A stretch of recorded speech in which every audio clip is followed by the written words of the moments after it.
Good evening, Professor Dawn and my classmates. This specific video will be for Chapter 6 for nonverbal messages relating to gender and nonverbal communication. And this one is geared towards the activity for 6.8 that we read in the most recent chapter. And I actually got a chance to read all 5 of the gestures that men and women have differently. And it was quite interesting. So I guess we can just get started. But the main topic and the portion that we're gearing it towards is what problems and differences are created during communication between the opposite sex of a male and a female with regarding the 5 statements and examples that I'll be referring to along the way. The first statement is, women smile more than men. I'm going to kind of focus these towards the workplace. That's just what I feel like I have the most experience that I can speak on.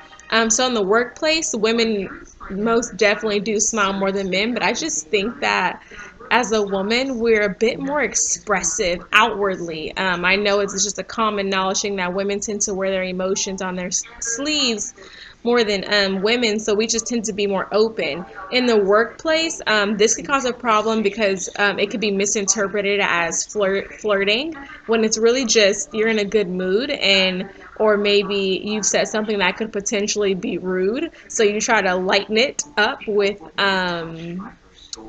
try to compliment your nonverbal gesture with a smile to make it, seem a bit more personable in that way. But that can cause a problem. It can be misinterpreted, which is any type of gesture.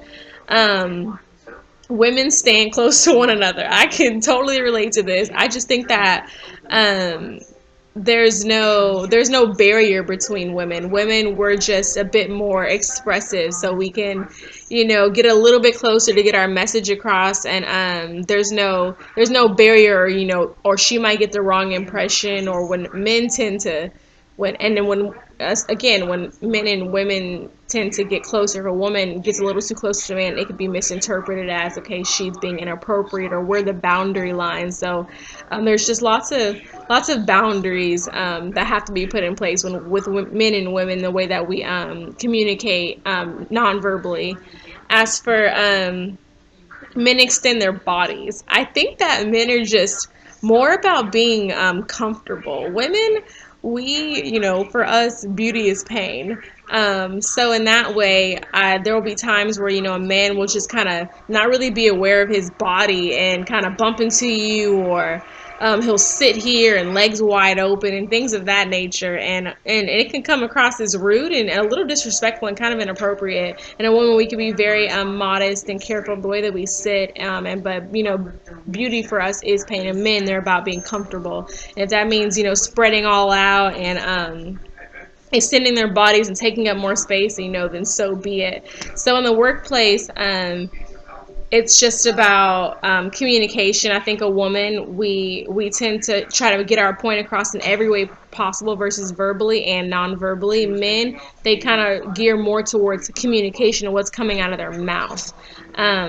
Obviously, they use different accents as far as tone and hand gestures and things of that nature. But women, we tend to be a bit more soft and gentle. So in the workplace, it can cause miscommunications, but I think for the most part, we kind of get that men and women are different, and you kind of just, figure it out and tell people what you mean and what you don't mean by a certain thing. So that's kind of my view on the 6.8 activity. I know it's not too in depth, but that's just my experience off of the workplace. Thank you, Professor Dawn, for taking the time to watch this video. And it's Friday, so have a great weekend. And I will be back next week for my next video.